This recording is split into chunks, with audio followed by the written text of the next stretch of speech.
Les mystères et surtout les inégalités du destin choquent la raison. Mais la parcelle de divin qui habite notre conscience proclame hautement que l'infinie justice réserve à chacun, au-delà de cette vie, une égalité absolue de devenir.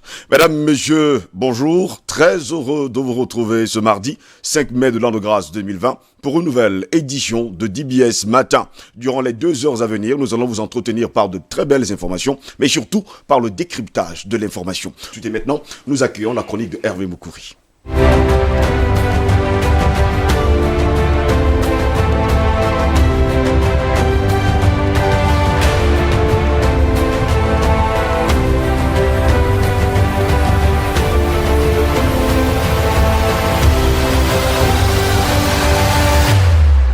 Hervé Moukouri est dans ce studio. Bonjour, bienvenue à vous. Bonjour, Steve. La nuit a été comme toujours, on gère, hein. On gère. Dans la nuit.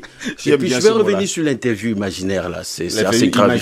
Il faut dire que c'est assez grave. Du 29 avril dernier. C'est une grave erreur quand même de la part des journalistes. Ce n'est même pas une erreur, c'est une faute professionnelle grave. Oui. Très grave. Il faut le reconnaître. Il faut le dire de manière entre nos confrères. C'est pas acceptable. C'est pas acceptable. Pas du tout acceptable. Mais en tout cas, mutation de ce mardi a fait mea culpa, en tout cas, à la ministre Madeleine Tchentich. Et vous êtes là ce matin pour nous parler de la majorité des journaux qui n'a pas paru hier, lundi. Eh bien, les patrons de presse ayant lancé, le mot d'ordre de grève, d'ordre de presse morte, bien suivi. Mais cette action, vous vous posez d'ailleurs la question, va-t-elle avoir un écho favorable? C'est l'objet de votre chronique de ce mardi. Le lundi 4 mai 2020, les rats camerounais qui ont encore le courage de sacrifier 400 francs CFA pour s'offrir un journal au détriment d'une bière bien glacée ont été sévrés de leur canard. Excepté quelques parutions, le mot d'ordre de presse morte lancé par les patrons de presse à l'occasion de la célébration de la journée mondiale de la liberté de la presse a été bien suivi. On va donc dire qu'il a eu un écho favorable. Pour une fois, le corps de métier a pu et su faire corps pour défendre les intérêts d'un corps. Les patrons de presse, pour la plupart, ont surmonté leur ego surdimensionné, il faut le dire, pour certains, mis au placard leurs intérêts occultes, taire leurs divergences pour exprimer leur mécontentement à l'endroit d'un gouvernement qui regarde de manière indifférente la mort lente d'une presse qui se presse vers la tombe. Et pourtant, quelques gestes salutaires suffiraient à requinquer cette presse. Ceux-ci, les gestes, sont subtilement glissés parmi les 10 raisons qui ont conduit à l'appel au mot d'ordre de presse morte du 4 mai 2020. En effet, la presse privée est livrée à elle-même et sans financement de l'État. Quand on ajoute à cela l'accumulation des arriérés de paiement des prestations dues à la presse, l'amaigrissement du portefeuille publicitaire, la mévente des journaux, la fiscalité inadaptée aux entreprises de presse, on comprend bien les motivations des directeurs de publication. Et il faut ajouter que la survenue du Covid-19 apparaît comme vraiment un coup de grâce. L'eau ne se trouve plus au niveau du menton, mais déjà au niveau des narines. Alors la question est là. L'action des patrons de presse a-t-elle de fortes chances d'être entendue par le gouvernement? Nous dirons sans embâche non. Non, et ce non est péremptoire. Les raisons sont toutes simples. Le gouvernement se plaît à voir fonctionner la presse dans sa précarité. Il sait pertinemment que l'action du 4 mai n'est qu'un simple feu de paille. Les patrons de presse enclins à préserver leurs intérêts, je n'en veux pas ici, ne peuvent aller plus loin dans leurs initiatives qui va d'ailleurs se limiter à ces revendications de surface qui n'augurent rien d'inquiétant. Le gouvernement qui doit regarder les patrons de presse d'un air amusé, c'est que ceux-ci, du fait de leur fragilité financière, se livrent à la calomnie, à la diffamation, à la fausse information et même foulent aux pieds les règles cordiales de la déontologie et de l'éthique professionnelle. Le gouvernement a compris que dans ce corps de métier règne un désordre ambiant et se satisfait de cette situation. Les patrons qui feignent de pleurer aujourd'hui s'engraissent au détriment des journalistes payés au lance-pierre, réduits à la simple mendicité et à la merci des lobbies. Et là, il faut le dire, c'est toute une autre paire de manches. Alors, pourquoi l'action des patrons de presse ne peut être encore entendue après avoir tenu le haut du pavé de l'information pendant plus d'un siècle? La presse écrite, il faut le reconnaître, et c'est dommage de le dire, est à l'article de la mort. Désolé de le dire, je suis passé par la presse écrite. C'est d'ailleurs la meilleure école en journalisme, mais c'est le cas. La presse est menacée de disparition. Qu'on s'en réjouisse ou qu'on s'en désole, ça ne va rien changer dans l'affaire. Le gouvernement se dit de dire pourquoi injecter de l'argent dans les médias en perte de vitesse. On a donc pour cela des désaffections, une perte de confiance. La presse écrite traverse une crise majeure avec risque d'issue fatale. Les directeurs de publication visionnaires créent déjà des télévisions, soit passent en version numérique. Ils ont tout simplement compris quelque chose. La presse écrite est à l'agonie. La presse écrite est à l'agonie. On a l'impression que dans votre papier, c'est une triste description que vous nous faites d'ailleurs ce matin. C'est la dure réalité en fait. Vous dites que l'eau n'est plus au menton, maintenant c'est aux narines. Aux narines parce qu'il faut dire que nos directeurs de publication souffrent énormément. Non seulement quand ils souffrent, et vous avez également les journalistes qui payent chèrement le tribut de cette histoire. Justement parce que les journalistes sont payés au lance-pierre. Au lance-pierre, et puis c'est pas, il faut le reconnaître. Finalement, la question, mon interrogation ce matin, où a passé l'aide publique à la presse privée? C'est là, ça existe. On est déjà en train de revoir bon, et puis c'était une affaire de copains. Copain-copine. Copain-copine. Ça ne nous l'irons pas. Quand je me souviens en 2002, par là, quand le ministre Famdongo occupait ce poste, il avait ses amis à qui il donnait l'aide privée, n'est-ce pas, à la presse. Après, lui est venu, si je me souviens bien, Mokoko Mbonjo, lui aussi a fait pareil. Il avait son équipe, ainsi de suite. Il y avait ceux qui en profitaient, il y a ceux qui, malheureusement, en profitent et ceux qui n'en profitent pas du tout. Et ce n'est plus l'aide à la presse privée telle qu'annoncée par l'État. C'était l'aide au copain. Et puis on ne fait pas qu'on oublie également que DBS Matin, ou alors DBS est également une chaîne de télévision privée. Oui, mais qui a besoin d'aide. Je me souviens que son directeur de publication, n'est-ce pas, son fondateur ou alors son patron avait tout simplement dit « Ce que vous voulez me donner, donnez ça aux autres qui en ont besoin ». Eh bien, ça c'est encore plus grave. Merci en tout cas, Hervé Boukouri, d'avoir été des nôtres ce matin. Vous nous parliez bien sûr de ce lundi qui était tout simplement presse morte. Mesdames, messieurs, restez avec nous dans un instant. Nous accueillons nos invités. Eh bien, c'est tout simplement le débat.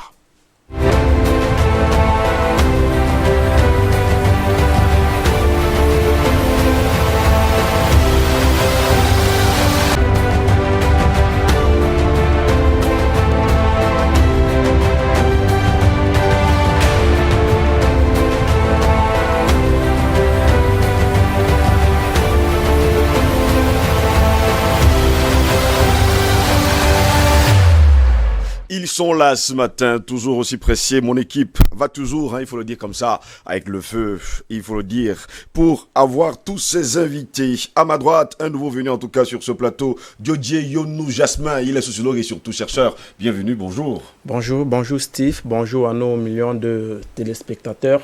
Je voudrais également dire bonjour à mes copanélistes.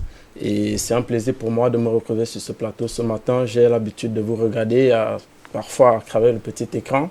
Et c'est un plaisir pour moi de me retrouver sur ce beau plateau ce matin. En tout cas, vous êtes chez vous, Ici, c'est chez vous. Sentez-vous à l'aise, N'oubliez surtout pas, nous, ici, on s'amuse, même si on décrypte l'information. Albert Anatola, ici, bonjour et bienvenue à vous. Merci, bonjour Steve. Salut mes co-panélistes, ainsi que les nombreux téléspectateurs de DBS Matin. Je rappelle que vous êtes directeur de publication du journal Cactus. J'y arrive, bien évidemment. Mais sauf que moi... l'aide publique à la communication privée, ce n'est pas l'équation appropriée. La meilleure équation, c'est la subvention. Oui. Maintenant, mon coup de gueule ce matin, comme dans mon habitude, c'est vrai que c'était presse morte, mais nous avons quand même fait le tour de certaines unités de police et de brigades de gendarmerie pour constater que sur le mur, c'est placardé, n'est-ce pas, la prescription des 13 mesures barrières qui ont été édictées par le gouvernement dans le cadre de la lutte contre le Covid-19. Oui. Ce qui est intéressant, c'est que bien évidemment, il y a le port de masque qui est obligatoire, c'est respecté, mais sauf que faire le tour de tous les commissariats et des brigades de gendarmerie, il n'y a pas le dispositif de lavage des mains qui est exigé également aux usagers. Deuxième chose que je voudrais indiquer ce matin, comment est-ce qu'on gère les personnes gardées à vue dans les cellules là. Là-bas, est-ce qu'on respecte la distanciation sociale du tout? Parce que c'est toujours la promiscuité, la saleté, il faut désinfecter de ce côté-là. Question, est-ce que ces personnes-là qui sont gardées à vue ne constituent pas des risques pour les risques sanitaires, pour le personnel et pour les autres gardés à vue? Est-ce que ces personnes n'ont pas besoin d'être protégées dans le cadre de la lutte contre le Covid-19? Justement, est-ce qu'ils ne doivent pas être justement sécurisés? La question reste ouverte. La question reste ouverte. On espère en tout cas qu'on reviendra sur ce sujet dans nos prochaines éditions de DBS Matin. À ma gauche, Éric Pépin Bikaï, doctorat à l'Université de Douala. Bonjour et bienvenue à vous. Bonjour Steve, bonjour à mes copanélistes et à vos milliers de téléspectateurs qui se recrutent de jour en jour à travers l'Afrique, mais davantage au Cameroun. Et nous nous inclinons en tout cas devant la mémoire de votre sœur que vous avez enterrée samedi dernier. Encore nos hommages. Et justement, à votre gauche, il faut préciser par ailleurs que Christian Boko est également là, chef d'entreprise. Bienvenue à vous également et bonjour. Bonjour Steve, bonjour à tous les copanélistes. Bonjour à vos millions de téléspectateurs. C'est un plaisir d'être là ce matin. Nous également. Je me ravis de l'œil très pertinent de l'autre copanéliste, Anatola ici, concernant son tour dans les commissariats et les gendarmeries. Je salue, c'est une tâche très intelligente et je vous en félicite. Merci beaucoup. Messieurs, vous êtes là ce matin, il ne faut pas oublier qu'il y a encore quelques jours, on a ouvert les bars, on a ouvert les débits de boissons partout. Et aujourd'hui, c'était la liesse, en tout cas pour certains Camerounais. C'était une liesse, le jour où on a déclaré haut et fort que désormais, eh bien, on peut boire jusqu'à bouche que veux-tu. Et finalement, ces derniers jours, eh bien, les chiffres, il faut le dire, des contaminés au coronavirus, des cas de coronavirus, eh bien, les chiffres se sont envolés. Je vais me tourner d'ailleurs vers notre nouveau venu, Diodier Yonou, Jasmin, pour prendre sa réaction. Oui, il fallait s'y attendre. Il fallait s'y attendre parce que déjà, vous savez que sur le plan sociologique, nous sommes une nation qui aime se livrer à la fête, qui aime se saouler la gueule. C'est tout à fait normal. Vous avez relevé quelque chose tout à l'heure dans la revue de presse, que la presse est en train de mourir. En même temps, la presse a raison de mourir parce que les Camerounais n'ont pas la culture de la lecture. Les Camerounais sont préoccupés par autre chose. Nous, on aime boire. Nous, on aime nous asseoir entre nous avec des amis. Monter sur les tables, comme on a vu ces derniers temps-ci, samedi dernier. Surtout les noircis. Monter sur la table, ça ne suffit pas. Surtout les noircis avec des bouteilles et autres. Se saouler la gueule et après rentrer. Parfois, les gens se disent que c'est une manière de noyer leurs soucis. C'est une manière pour eux de... Pendant ce temps, les 13 mesures barrières ne sont pas respectées. Pendant ce temps, les 13 mesures barrières ne sont pas respectées parce que ça ne peut même pas être respecté quand vous êtes dans un snap, quand vous êtes dans un bar et autres. Ça ne peut pas être respecté. Et on a comme impression que les Camerounais banalisent un peu cette pandémie. Les gens se disent que c'est du bluff. Les gens pensent encore que c'est quelque chose qui ne peut arriver qu'aux autres. Pendant ce temps, on se fout de tout, on néglige tout, on fait comme on veut et voilà. Il fallait s'y attendre que les chiffres grimpent dans les jours qui viennent. Et moi, j'ai très très mal apprécié cette mesure gouvernementale qui visait à lever, entre guillemets, ces suspensions au niveau des débits de boissons surtout. C'est vrai, les raisons économiques sont évoquées, mais on ne doit pas s'en tenir rien qu'aux raisons économiques. L'économie peut tomber, mais qui fera l'économie demain? Et justement, la population. Oui. Alors, Anatola, ici, vous également, vous êtes déçu justement par cette levée de bouclier, en tout cas sur les 13 mesures, parce qu'on a l'impression aujourd'hui que totalement c'est la négligence depuis ce week-end. Non, écoutez, il y a quelque chose que je déplore, que beaucoup de Camerounais n'ont pas vu dans le cadre de la levée des restrictions. Oui. Notamment au niveau des débits de boissons, les snacks et autres. C'est que justement le gouvernement, en procédant ainsi, a voulu justement... s'est mis dans la perspective que le Cameroun atteint rapidement son pic de contamination. Beaucoup de gens n'ont pas vu cet aspect-là. Et ça, c'est la vérité. Donc là, maintenant, on atteint le pic de contamination et puis on va voir. Donc, nous allons là dans un type dans une sorte de darwinisme social. C'est-à-dire, bon, ceux qui vont mourir meurent, ceux qui vont être contaminés sont contaminés, ceux qui seront immunisés seront immunisés, c'est terminé. C'est ça la réalité. Ça, beaucoup de Camerounais n'ont pas vu cet aspect-là. Le deuxième aspect que les Camerounais doivent pouvoir observer, c'est quoi? C'est qu'il y a un appel à la responsabilité de tout le monde et de chacun. les bars sont ouverts, d'accord, mais vous n'êtes pas obligé d'y aller. Hein. Vous pouvez aller, vous achetez votre bouteille de bière si vous voulez. Et rentrer chez vous, rapidement. Vous n'êtes pas obligé d'y aller. Ça aussi, c'est un appel à la responsabilité et à la discipline de chacun. Maintenant, et le gouvernement, dans tous les cas, nous l'avons évoqué dans le cadre de cette tribune, n'avait pas de choix. Dans une économie qui est à plus de 70% informelle, qu'est-ce qu'il fallait faire?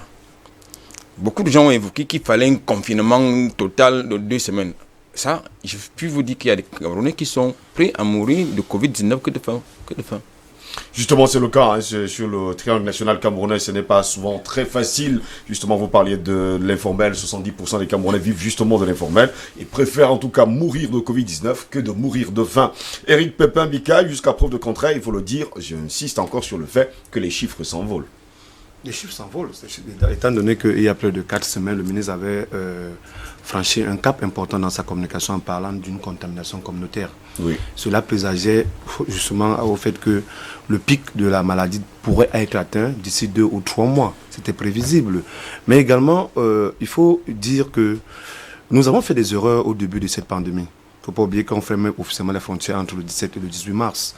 Et la fermeture des frontières a fait l'objet d'une mauvaise gestion de la pandémie à l'intérieur du territoire national. Déjà, la définition ou alors l'identification des zones de traitement de la pandémie. On a été obligé de traiter la pandémie à l'intérieur des espaces qui étaient déjà, saturés, notamment les formations hospitalières. C'était seulement le cas de l'hôpital à Kentini, qui est le plus grand centre hospitalier d'Afrique centrale et qui reçoit les malades qui viennent des 4 coins du Cameroun et au-delà. Ça veut dire qu'en créant un autre centre de traitement de Covid-19 à l'intérieur de ce centre qui est déjà bondé et saturé, on mettait forcément des éléments de psychose à l'intérieur. Maintenant, si on sort de là pour essayer de comprendre un peu la mesure gouvernementale, moi, la semaine passée, j'étais ici et je disais que comme la France a tenu un type de discours de nature à déconfiner, quels qu'en soient les cas, les jours qui vont suivre, de manière pas bête, mais nous allons transposer les prises de parole des autorités françaises dans notre cas à nous. Et les résultats ne m'ont pas trompé. On est en train de déconfiner, on va évoquer les raisons économiques, on va évoquer tout ce qu'on peut, ainsi de suite. Mais, au final, quel était donc l'objectif de cette lutte? C'était d'éradiquer la maladie ou de laisser propager la maladie. Est-ce qu'on a vraiment éradiqué la maladie? Voilà, parce qu'on est en train de mettre sur l'espace social camerounais les éléments de propagation de la maladie avec les mauvaises prises de décision. Parce qu'en réalité, on ne peut pas justifier le fait que les gens doivent mourir pour préserver les intérêts économiques. Ce n'est pas l'économie camerounaise qui a mal actuellement, c'est l'économie mondiale. Et nous disposons d'une économie extravertie à près de 85%. Ça veut dire que si l'économie mondiale est malade, de manière inéluctable, l'économie camerounaise va mal. Ça veut dire qu'il n'y a pas une antidote à la camerounaise par rapport à ce qui se crée. On disait par exemple, à la fois, d'ailleurs, on a traité d'une thématique, c'est parlant du kérosène, du carburant, que le plus gros consommateur du pétrole n'achète plus le pétrole. Hein. Voilà, c'est l'industrie aéronautique. Et elle on s'est retrouvé d'ailleurs avec un baril à moins 37,94 voilà. $. Elle est à terre présentement. Donc, moi, je ne trouve pas utile que nous prenons cette guerre biologique, parce que moi, je ne l'appelle pas une pandémie, c'est une guerre biologique avec autant de légèreté. Je suis sidéré de savoir que, au lieu qu'on densifie des mesures, des réponses à cette maladie, on ouvre plutôt des brèches de telle sorte que la maladie puisse progresser. Et nous avons un tissu social fragile, faible, économiquement diminué. Si la maladie progresse, j'ai vu à la fois dans les réseaux sociaux qu'on commence déjà à faire les commandes des cercueils. Ça veut dire, quels que soient les cas, on veut guillotiner les Camerounais au travers de cette maladie. Et moi, je me réjouis de la sortie de M. Liby hier, où il attire l'attention du gouvernement et appelle à la prise de conscience individuelle de chaque citoyen. Mais il va plus loin, en demandant à ceux qui ont introduit le virus de prendre leurs responsabilités. Il faudrait bien que quelqu'un paye la facture de ce virus-ci. Et ce virus, si tout le monde le sait, vient de l'Asie. Il faudrait bien qu'il paye la facture, parce que nous, on ne peut pas payer la facture. D'ailleurs, la demain est en train de monter les papiers pour envoyer à qui des droits. La facture, il faut le préciser. Voilà. Puisque jusqu'à présent, la demain continue à payer les indemnités de la Première et la Deuxième Guerre mondiale. Et là, il s'agit d'une guerre biologique. Il faudrait qu'on identifie l'auteur et qu'il paye la facture. Justement, je vais me tourner vers Christian Boko. Christian Boko, on est déjà en pleine crise, les chiffres sont en train de s'envoler. Qu'est-ce qu'on fait maintenant? Parce que jusqu'à preuve de contraire, il est notre devoir de dire quand même à nos populations et surtout à nos téléspectateurs de respecter les 13 mesures gouvernementales. Eh bien, Steve, je l'ai dit sur ce même plateau la semaine dernière, je crois que nous étions le 1er mai, que ces mesures ne décrétaient pas la victoire contre le Covid-19. Et les chiffres qui s'en suivent bien après me donnent clairement raison. Il s'agit, Anatole l'a dit tout à l'heure, d'abord des responsabilités individuelles. Oui. Parce que ce qu'il faut avouer, c'est que c'est chacun qui tombe malade pour lui et qui meurt. C'est pas, on va compter les morts si jamais on les compte véritablement. On va les comptabiliser. Mais une chose est sûre, c'est vous qui serez perdu. C'est votre sœur, c'est votre maman, c'est votre épouse qui va être perdue. Si jamais, chez vous, vous n'inculquez pas aux gens qu'il faut être strict dans les mesures barrières, au moins dans le respect des mesures barrières. Et c'est ce que nous avons vu jusqu'ici. Moi, ce que je pense, c'est que nous sommes arrivés à un niveau où l'État camerounais qui vit exclusivement, quand je dis exclusivement, c'est majoritairement des recettes fiscalo-douanières et pétrolières, se retrouve aujourd'hui coincé parce que nous savons que toutes les prévisions sur ce qui est des recettes pétrolières, c'est dans l'eau. Il ne reste que les recettes fiscalo-douanières. Et ce qu'il faut faire, c'est essayer de rebooster la consommation. Pour rebooster la consommation, sachant que nous avons 30% de nos revenus qui viennent des industries brassicoles, il faut laisser les gens boire. Mais on n'a pas éduqué les gens, il n'y a pas de mesures strictes. Moi, ce que je dis, c'est que quand bien même les bars étaient ouverts jusqu'à 18h, qui contrôlait les mesures de distanciation sociale? Personne. Quand les bars étaient ouverts jusqu'à 18h, est-ce qu'on avait continué à sensibiliser les gens sur le fait qu'il serait important d'aller acheter, de consommer à la maison? Ou alors, si vous consommez sur place, monsieur, soyez prudent. Non, nous n'avons pas suffisamment éduqué. Et encore, ce qu'il faut dire, c'est que ces chiffres qui s'envolent, ce n'est pas les vrais chiffres. Regardez, par exemple, lorsque vous voyez le nombre de personnes qui sont testées jusqu'à aujourd'hui, il est minable par rapport à ce que représente même la population de Douala. Je dis, il est minable. Et c'est l'hécatombe qui arrive. J'ai fait un tour la semaine dernière à l'hôpital La Quintini parce que j'avais quelqu'un qui avait un cas d'urgence. Et je vous dis, quand vous arrivez à l'hôpital La Quintini, une fois que vous avez franchi le seuil de la barrière, vous avez besoin de ressortir. Ça vous fait peur. C'est des cris partout. Et aujourd'hui, avec la stupeur, même ceux qui ne sont pas morts de Covid-19 sont soupçonnés d'être morts de Covid-19. Et je vais terminer en vous disant que cette histoire va faire mourir les gens. Un de nos copanélistes l'a dit tout à l'heure, d'autres maladies. Parce que les gens ont peur maintenant d'aller à l'hôpital. La conséquence, ce serait que les gens vont aller à l'hôpital lorsqu'ils sont mourants. Tout simplement parce qu'on n'a pas su aménager un cadre de traitement des cas de Covid-19 comme l'ont fait certains États frères comme le Nigeria. Okay? Donc moi je pense qu'il y a un réel problème de compétence. Parce que lorsqu'on est avec un problème aussi médicalement technique comme le Covid, on se serait attendu que les ripostes ne soient pas politiques. En France, nous savons ceux qui sont à la une dans cette lutte. En Chine, nous savons que ce sont les médecins. À Cuba, nous savons que ce sont les stars. Mais chez nous, la star, c'est le Premier ministre, le ministre de la Santé. Je n'ai rien contre leurs efforts. Je salue d'ailleurs leurs efforts, mais je crois que nous avons des médecins, nous avons des corporations, des médecins, des pharmaciens. Il faut laisser ces gens résoudre ce problème. Il faut les écouter. Il faut leur donner l'occasion de s'exprimer parce qu'on ne peut pas résoudre ce genre de crise politiquement seulement.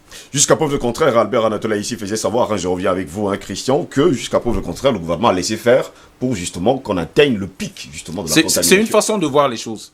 C'est une façon de voir les choses parce que certains scientifiques, je le disais la semaine dernière à l'instar du professeur Didier Raoult, pensent que entre 40 à 60% de contamination dans une population, c'est-à-dire dans une communauté donnée, les gens naturellement vont développer l'immunité contre cette maladie.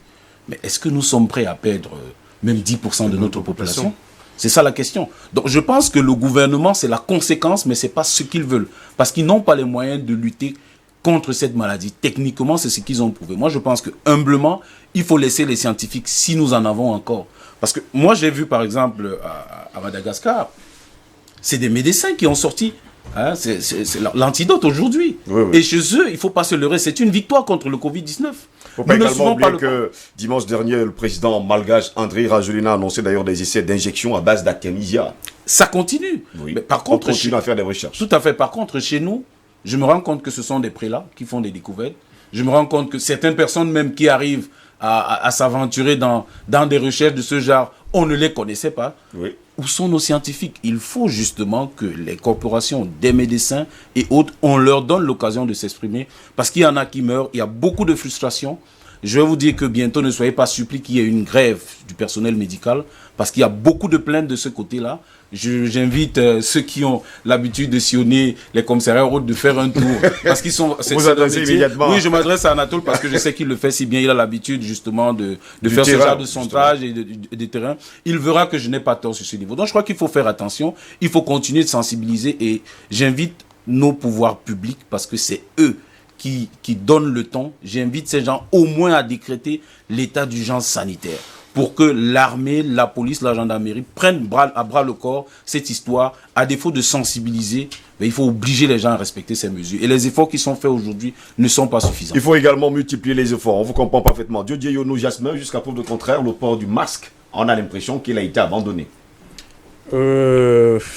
Abandonné, bon, moi je dirais pas, parce que les Camerounais déjà, moi je prends toujours la chose sous l'angle purement social. Nous, c'est quelque chose qui nous arrive, nous n'avions pas la culture du port de masque. Et quand bien même on a édicté cette mesure, les Camerounais avaient l'habitude de porter le masque sous le menton. Si vous vous baladez un peu partout, vous allez voir que plusieurs personnes ont le masque sous le menton. C'est quand peut-être une personne veut s'adresser à un conjoint ou à un voisin que le masque est porté. Mais du moment où on prend un peu d'écart, le masque est sous le menton. Et la collade est revenue. Aujourd'hui, on se salue déjà avec la main. Parce que je veux vous rappeler, hier encore, j'ai pu assister à cela. Les gens se saluent maintenant, comme s'il n'y avait plus de pandémie. C'est normal, c'est normal. J'ai dit tout à l'heure, la mesure gouvernementale a un peu sonné dans la tête des Camerounais comme si c'était la fin du coronavirus. Et dans la mentalité des Camerounais, c'est ça. Les gens ont intégré que effectivement, si le gouvernement demande d'ouvrir les bars et de lever cette les restaurants et tout ce qui va avec. Les restaurants et tout ce qui va avec, ben, ça veut tout simplement dire que le Covid est fini. Alors, on retourne dans ce qu'on a l'habitude de faire. On se salue comme on avait l'habitude de faire. Même laver les mains, se laver les mains. On ne se lave plus les mains. De plus en plus, ça disparaît. Le grand frère a dit tout à l'heure, faites un tour dans des commissariats et autres. Vous allez vous rendre compte que les dispositifs qui étaient aménagés pour cela, ça n'existe plus. Soit vous allez dans des endroits, dans les microfinances et autres, vous vous rendez compte que le dispositif qui était mis là pour laver les mains et autres, soit vous arrivez, il n'y a plus d'eau, soit vous arrivez, il n'y a plus de savon, soit vous arrivez, la distanciation n'est plus respectée, il n'y a pas d'eau. Je le dis parce que hier encore, samedi, j'étais dans un point de retrait où je suis arrivé. Et à de cela 2 semaines, j'étais dans le même point. Les mesures étaient strictes à ce niveau. Il fallait respecter la distanciation. Et le vigile qui était là, il veillait au grand. Mais quand je suis arrivé samedi, chacun faisait comme il voulait. Vous êtes là touffu dans la salle. Non, pas s'embrasser. Mais vous êtes là dans la salle, aucune mesure. Donc c'est pour dire que de plus en plus, les Camerounais sont en train de se débarrasser de cela, de se retirer de cela de la tête. Et c'est tout à fait malheureux parce que les chiffres ne font que grimper. Et Albert Anatola, ici, on est en train de courir un danger justement en abandonnant toutes ces mesures. Oui, disons que oui, c'est de la faute. C'est d'abord la faute au gouvernement parce que, n'est-ce pas, les hommes viennent d'en haut. Nous avons vu l'image d'une haute personnalité de la République qui sortait de l'Hexagone, sortit de l'avion et allait tranquillement chez lui, sortit de chez lui pour aller au Parlement, la chambre du Parlement. Donc, les hommes viennent d'en haut. Et en plus, il faut que le gouvernement accentue la communication au niveau de l'IEC. J'ai l'habitude d'insister là-dessus. L'information, l'éducation et la communication, parce qu'actuellement, le gouvernement ne communique pas très bien sur cette famille, notamment au niveau de la sensibilisation, au niveau de l'information du public. Parce qu'aujourd'hui, on ne parle de Covid-19, mais il y a le commun des Camerounais qui ne sait même pas de quoi il s'agit. C'est quoi le Covid-19 ? Le commun des Camerounais, en dehors de vous et de moi, qui sommes sur cette table, beaucoup de Camerounais ne savent même pas ce que c'est que le Covid-19. D'autres même disent que ça n'existe pas. Il y en a qui disent que ça n'existe pas, que c'est une vue de l'esprit, ce sont des fadaises qu'on raconte. Donc, il faut donc que le gouvernement accentue la communication là-dessus. Deuxièmement, moi j'ai vu les équipes de patrouille, de gendarmerie et de police qui sillonnaient il n'y a pas très longtemps des rues, certaines artères de la ville, et des différentes villes. Et ils donnent l'impression qu'ils étaient très très engagés dans leur mission, mais aujourd'hui c'est tout le contraire. C'est-à-dire que quelquefois vous voyez des hommes qui ont la responsabilité de faire implémenter ces mesures, barrières, en train de faire tout le contraire. Alors, il me semble que, comme je l'ai indiqué tantôt, les armes venant d'en haut, il y a un problème. Deuxième chose que je voudrais indiquer, c'est quoi? C'est que il faut l'autodiscipline. Et l'autodiscipline ne peut venir que lorsque vous êtes convaincu de la dangerosité de quelque chose. Et pour que vous soyez conscient de la dangerosité de quelque chose, il faut que vous ayez été sensibilisé. Je reviens encore là-dessus, il faut une très bonne sensibilisation. La troisième chose que je voudrais, parce que il faut non plus mettre de la psychose. Il faut quand même avoir une bonne dose de communication et d'information et l'éducation du public là-dessus. Je voudrais rebondir sur la problématique que Eric a soulevée tout à l'heure. En réalité, est-ce qu'il fallait établir une échelle de priorité entre, n'est-ce pas, les problèmes d'ordre économique et la crise sanitaire? Est-ce que franchement c'est possible d'engager une échelle de priorité? Parce qu'aujourd'hui, que ce soit au Cameroun ou ailleurs, c'est un débat difficile. Parce que vous avez d'un côté des scientifiques qui disent qu'il ne faut pas déconfiner. De l'autre côté, vous avez les opérateurs économiques qui vous disent non, il faut déconfiner. Là, vous vous retrouvez donc dans un choix. Vous devez comprendre donc que chacun défend, il faut le dire, ses intérêts. Non, pas que chacun défend ses intérêts, mais ce qu'il faut relever, c'est qu'il faut bien que ça marche, que l'économie marche. Parce qu'aujourd'hui, il y a certaines sociétés qui sont en train de mettre la clé sur la porte, qui sont en train d'envoyer des gens en congé technique. C'est le cas de Camerco. C'est vrai qu'au départ, 68% d'ailleurs, pas déjà 68% des employés vont devoir rentrer à la maison. Ça ne fonctionne pas déjà très bien là-bas. Maintenant, avec le Covid-19, ça va être la catastrophe. Tant pour moi, vous avez même les établissements sanitaires publics qui commencent à envoyer certains personnels en congé technique. Ça, il faut le souligner. Tout à l'heure, mon copanéliste Christian évoquait que dans le secteur de la santé, on pourrait avoir bientôt le mouvement du monde du côté du personnel soignant. Pas seulement parce qu'elle n'est pas protégée, elle n'est pas suffisamment protégée, mais parce que justement, il n'y a pas de mesures incitatives qui accompagnent leur engagement sur le terrain. Donc je pense que, de mon point de vue, il faut que chacun, à son niveau, s'approprie déjà cette pandémie. Moi, je suis quand même scandalisé quand je vois au quartier des enfants qui sont supposés avoir un géniteur ou une génitrice, qui se baladent tranquillement, qui ramassent, n'est-ce pas, les masques qui sont usagés, qui sont jetés par des inconnus, qui se baladent avec, au nez et la barbe de certains parents. Moi, je trouve que c'est là difficile. Et je pense qu'il faut que chacun soit responsable, mais il faut l'autodiscipline, à mon sens. L'autodiscipline, je vais me tourner vers Eric Pépin-Bikaï. Il y a quand même un autre souci pour les Camerounais aujourd'hui. À chaque fois que quelqu'un va à l'hôpital, il ne meurt plus d'une maladie naturelle, il meurt forcément du Covid-19. Parce que certaines personnes, je lisais encore un post hier où quelqu'un précisait par ailleurs que son frère est mort. Il n'est pas mort de Covid-19, mais pour, il faut le dire comme ça, ajouter le nombre, en tout cas, de morts du Covid-19, on a dit que son frère était justement de ces personnes-là. Non, en fait, il y a une différence entre ce qui se passe dans une formation hospitalière et le récit de celui qui, entre guillemets, est victime d'un abus. Moi, j'ai perdu un être cher ces 2 dernières semaines-ci. Et je vous assure, pour que je puisse conserver son corps dans une morgue de la place, le directeur, alors, les responsables de cet hôpital m'ont demandé de montrer carte blanche que ma tendre sœur n'était pas décédée de Covid-19. C'est ce que j'ai fait. Avant de mettre son corps à la morgue, à la sortie du corps, et quand je voyageais avec la dépouille sur la nationale numéro 3, j'étais avec son dossier médical à chaque fois pour montrer qu'elle est morte de suite d'une mort naturelle. C'est la psychose qu'on décrivait tout à l'heure. C'est-à-dire une mauvaise gestion en amont d'une maladie, au départ qu'on régalait à la télé comme étant un film, mais qui, du jour au lendemain, occupe notre espace. Et on a comme l'impression qu'elle a déréglé notre système de fonctionnement. Mais pas le nôtre. Elle a pu dérégler le système de fonctionnement de la plupart des grosses structures sanitaires du monde. Donc nous, on ne subit que ce que d'autres n'ont pas été capables d'apporter comme réponse. Bon, maintenant, c'est comme si on se la jouait à un règlement de compte. Il faut quand même préciser par ailleurs que certaines personnes enterrent les leurs aujourd'hui aussi rapidement que possible, alors qu'ils ne sont pas morts de Covid-19. Parce que les morgues n'acceptent pas ces Justement parce que quelqu'un peut mourir à la maison, mais on dit qu'il est mort. Oui, justement, le problème c'est que pour que vous conservez votre corps à la mort, il faut que vous montrez carte blanche que une personne qui est morte à la maison, qui est-ce qui va faire l'autopsie pour savoir? Justement, c'est ce que Christian disait tout à l'heure, qu'il y aura des morts à la maison des gens. Qui va dire ça? Il y a des morts naturelles, mais qui les personnes meurent à la maison. C'est donc ça le problème actuellement.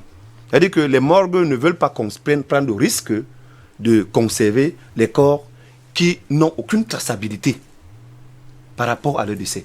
Oui. Donc quand vous arrivez et que vous ne pouvez pas être capable de pouvoir démontrer que votre proche parent est décédé de suite de ils vous disent que non, ils ne prennent pas de risques, il faudrait que vous enterrez aussi rapidement. C'est la réalité. Et c'est la raison pour laquelle j'invite le gouvernement à ne pas avoir des réponses copier-coller. C'est-à-dire que c'est la raison pour laquelle il faut des penseurs.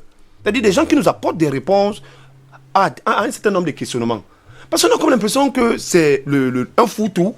Les gens transposent des idées du Nord, ils les implémentent au Sud. Ça n'a rien à voir avec la réalité sociologique, anthropologique, rien du tout. Et on arrive à une cacophonie. Et il y a dans cette crise des éléments sur lesquels on aurait pu s'appuyer au départ. On a vu comment des morgues géantes ont été construites. On a vu comment des espaces spécifiques ont été aménagés pour traiter cette maladie. Mais chez nous aussi, on a vu plutôt les gens qui voulaient s'enrichir. Parce que les premières personnes qui sont exposées comme étant ceux-là qui pouvaient être capables d'apporter les réponses à cette maladie, le faisaient dans le prisme de gagner un peu d'argent. C'est qu'ils comprennent qu'en réalité, cette histoire, si on ne peut pas gagner l'argent, on peut plutôt perdre sa vie. Et que le gouvernement, maintenant, il commence à changer sa communication et à revoir ses stratégies. Ça reste toujours des stratégies politiques. Je suis d'accord avec Christian. On veut des stratégies des techniciens. Et dans ce domaine-ci, ce sont des médecins et le corps, la corporation, c'est-à-dire des infirmiers. Aujourd'hui, il faut le dire. Ce sont des mecs qui sont démotivés. Ils ont peur de la mort. Il ne faut pas se le leurrer. Il faut trouver donc les mécanismes nécessaires pour les inciter à aller au combat. C'est eux, nos soldats, par rapport à l'éradication de cette maladie. Et avant l'arrivée de cette pandémie, c'est déjà un corps qui était sinistré. Il ne faut pas oublier que... On en a parlé hier. Voilà, le protocole d'Abuja autorisait aux États d'allouer à peu près 15% du budget de l'État dans le domaine de la santé. Ça n'a jamais été fait. Les salaires sont, pour la plupart, des minables pour les gens qui ont Bac plus 9, Bac plus 15, avec des spécialisations.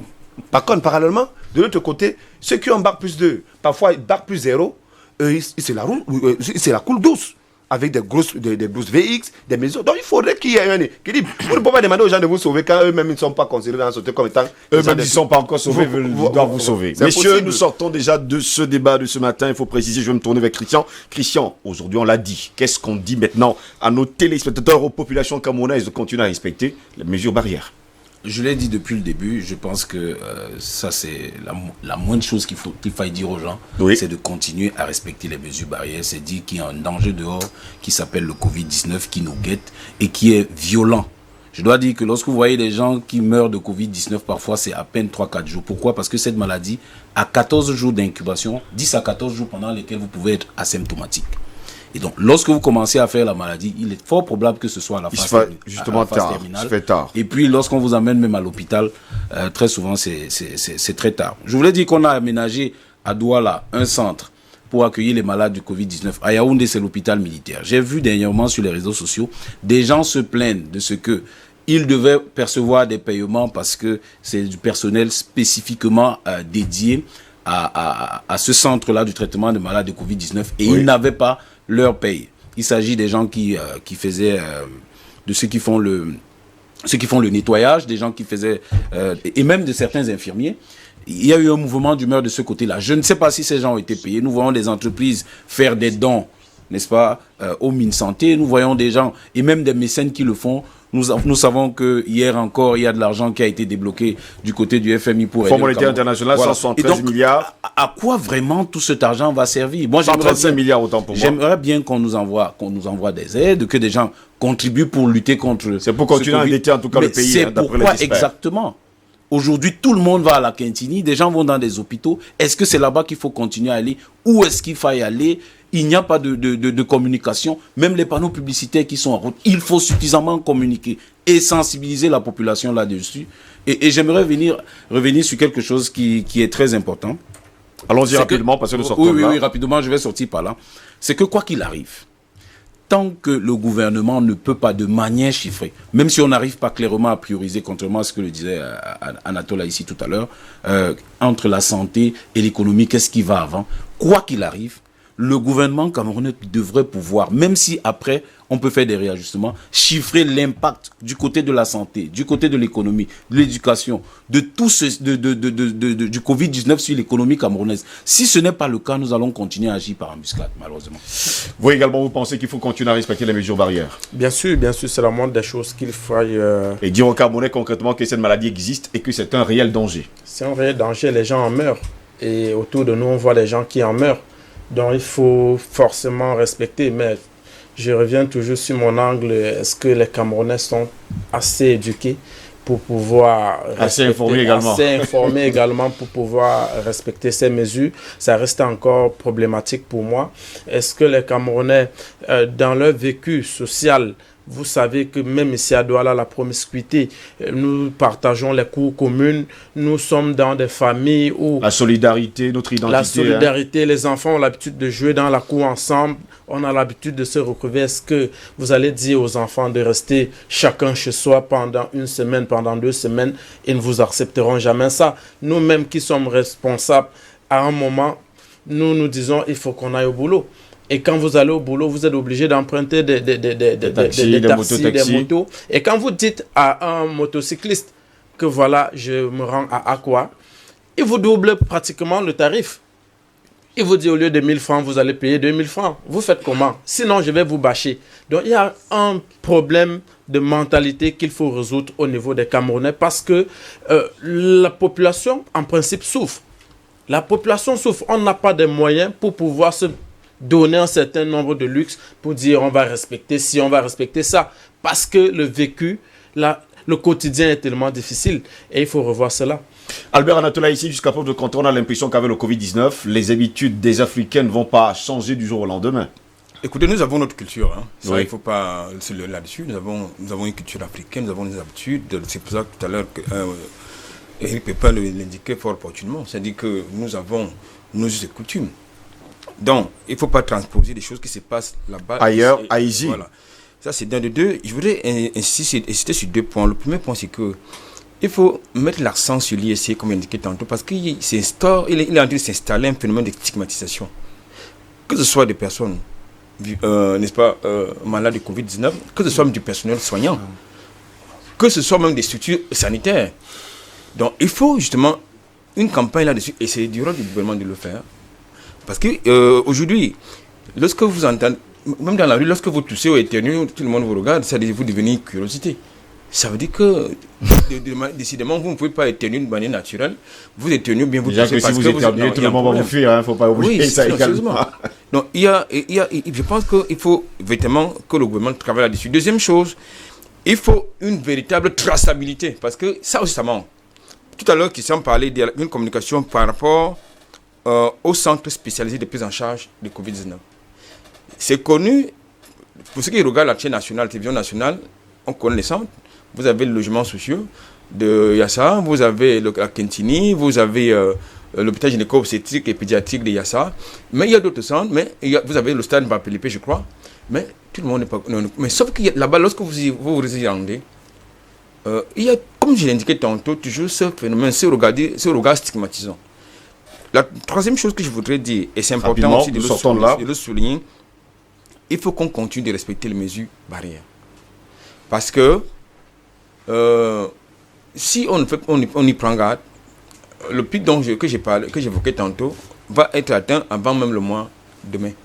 Parce que lorsque nous observons nos habitudes, oui. On s'est baladé ce week-end dans certains points chauds de la ville de Douala, il n'y avait pas de distanciation sociale. Hein.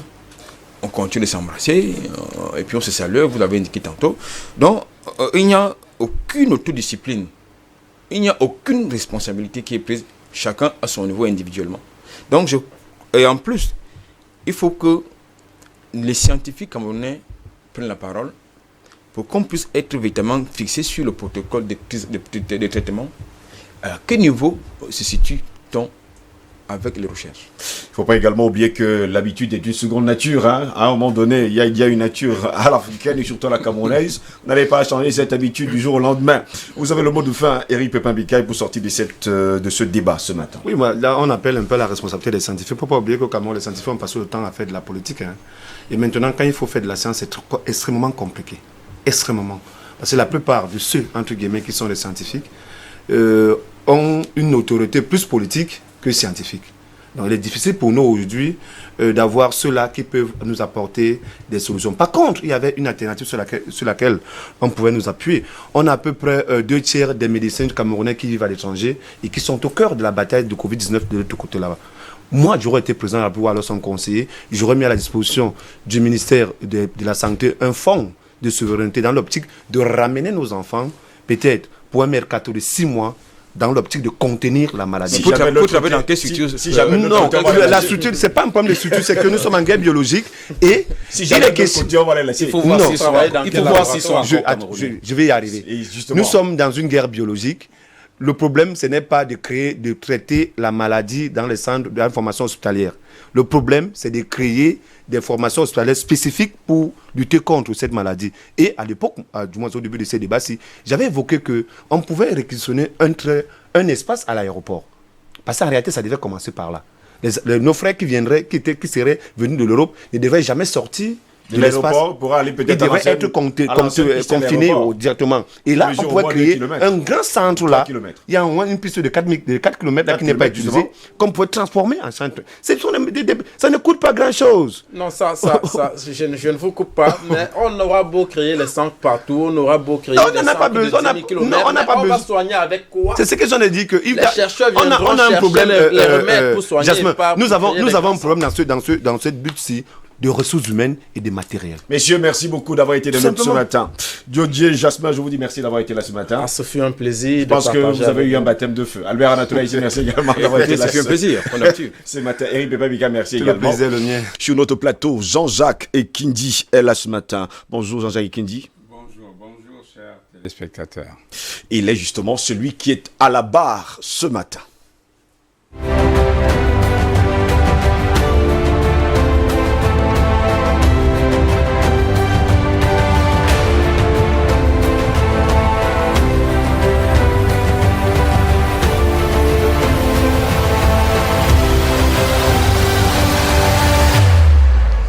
Et justement, il y a également Christian Boko qui est sur notre plateau. Il va rester justement en face à face avec Jean-Jacques Ekindi. Mais nous allons commencer déjà avec vous. Hein.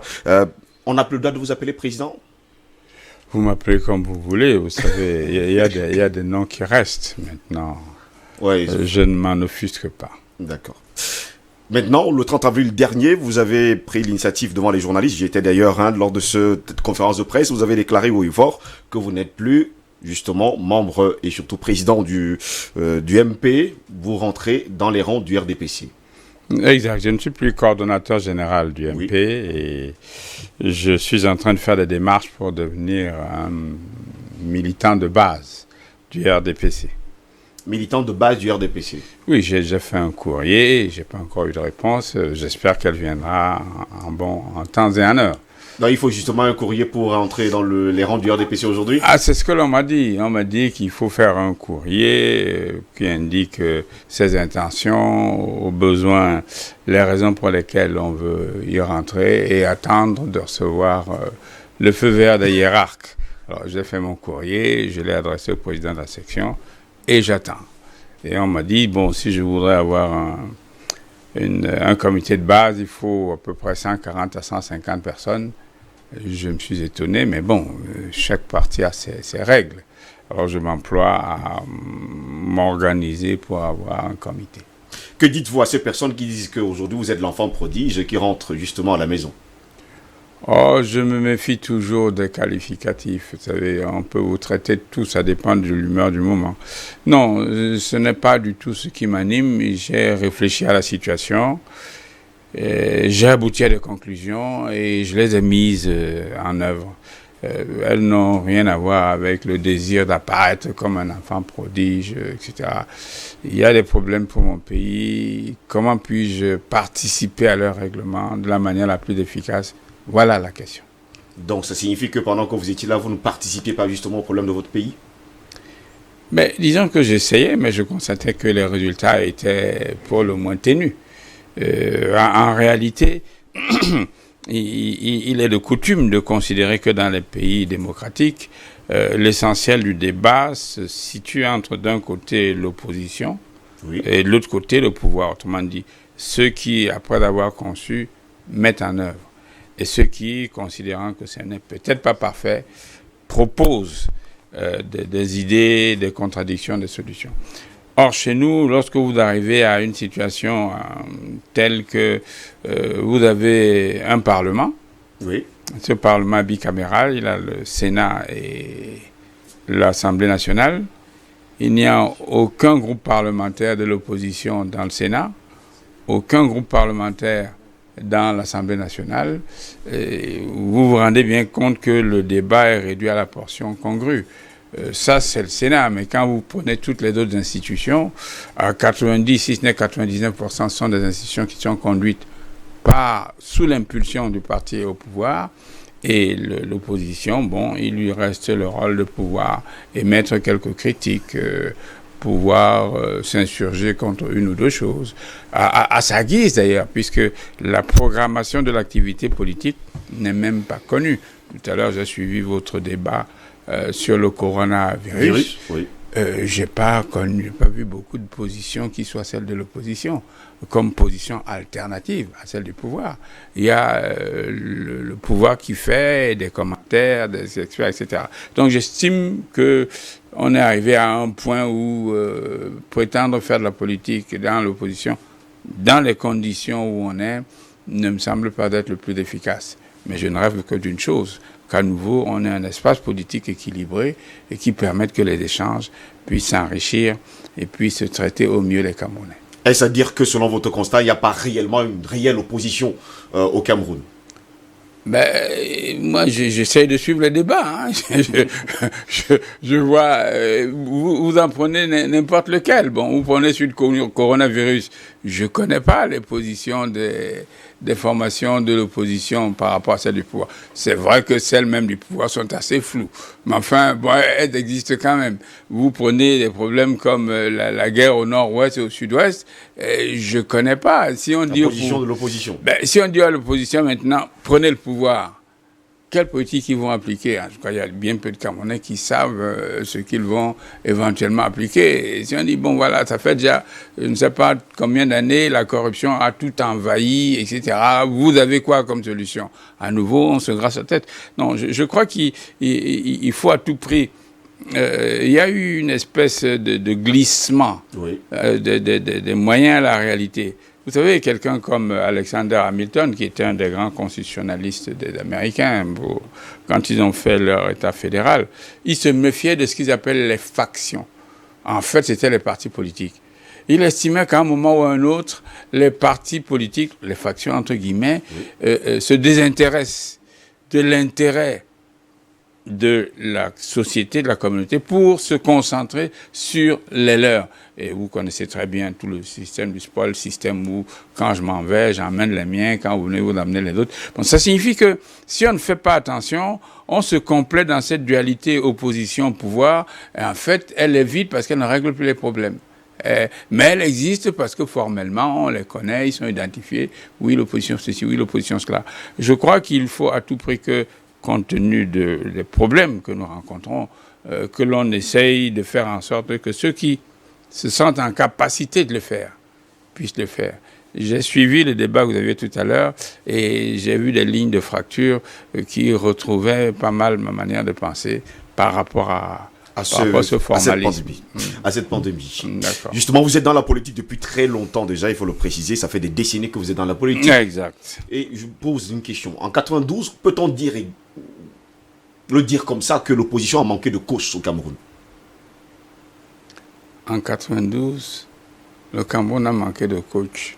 Je parle de l'opposition. L'opposition camerounaise qui avait justement majorité à l'Assemblée nationale. Non, je ne crois pas que le Cameroun a manqué de coach. L'opposition, je parle de l'opposition. Oui, je crois plutôt que l'opposition était jeune.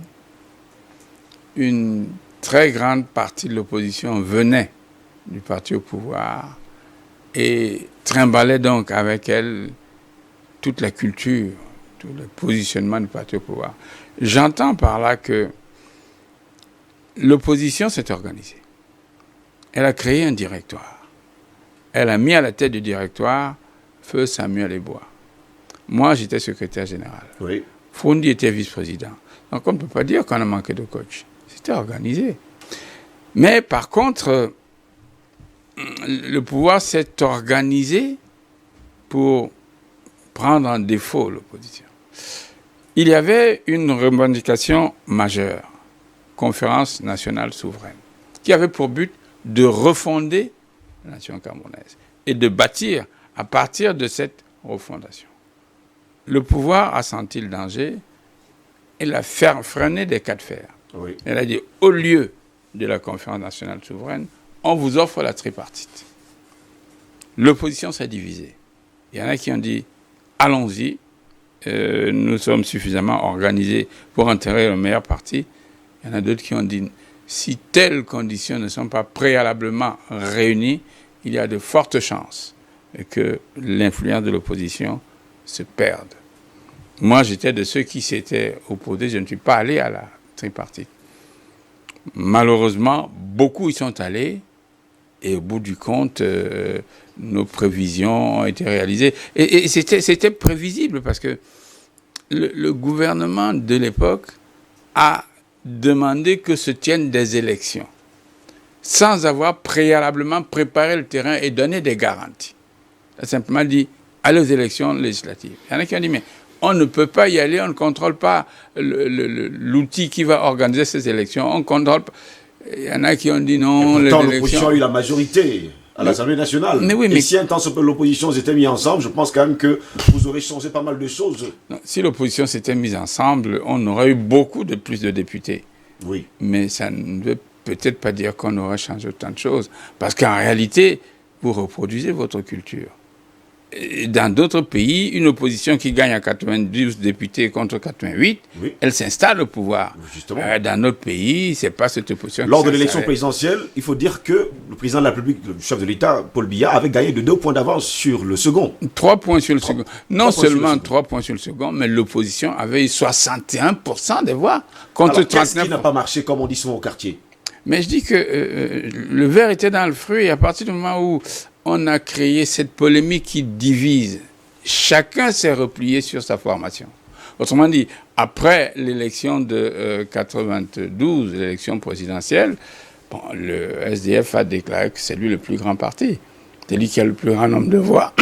Il a même contesté la victoire à Paul Biya, estimant que c'est lui qui avait gagné. Oui. Mais il n'a pas fait attention au fait que c'est un vaste mouvement populaire qu'il a porté. Et dans ce vaste mouvement populaire, il y avait beaucoup de formations politiques.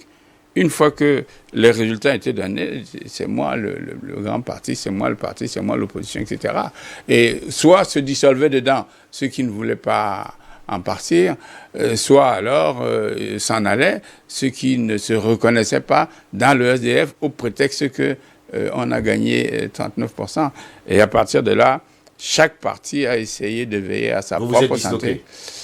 Disloqué n'est peut-être pas le terme, mais toujours est-il qu'on ne voyait plus une unité qui aurait été absolument nécessaire pour faire face à... Autrement dit, Steve a raison, il n'y avait pas de coach. C'est pas une question de coach. Il y a une manière de faire. Un coach, il gère un certain nombre de choses, des gens, dans un cadre très précis. Un coach en football, il sait qu'il a mis là, etc. Mais là, il n'y a pas... Mais le coach fait épouser les différents talents dans sa façon de voir le jeu. Et c'est ce qui se passe au RDPC. C'est ce que le président national a dit qui tient lieu de dogme. Pourtant, vous veniez du RDPC quasiment tous, mais vous n'écoutiez pas un leader. Chacun allait dans son sens. Autrement dit, il n'y avait pas de coach. Au RDPC, il y a un leader. Oui. Dès la création. Ce n'est pas plusieurs personnes qui viennent de différentes organisations qui sont à moitié d'accord sur la moitié des choses et tout d'un coup qui cherchent quelqu'un pour les mettre d'accord. Non. Et il y avait un leader au RDPC qui ne faisait que ça. Et il y a 300 partis à l'heure actuelle. parmi lesquels il y en a peut-être 100 ou 150 qui se déclarent de l'opposition. Donc dire qu'il fallait un coach pour cela. Non, je pense que la situation était beaucoup plus fine, en ce sens que tout en étant minoritaire dans le pays, et le fait d'avoir cette répartition, 61% pour l'opposition et 39% pour le pouvoir, le pouvoir a conservé tous les outils sociaux, toutes les institutions, comme dit Weber, la capacité d'user de la force légitime. Elle était entre les mains de cette minorité. Et elles l'ont utilisée habilement pour pouvoir progressivement défaire les personnes qu'ils avaient en face pour reprendre à nouveau le contrôle sur toutes les activités. Dans les années 90, vous aviez le vent en poupe, on vous appelait le chasseur du lion. Peut-on dire encore que le chasseur du lion existe encore aujourd'hui?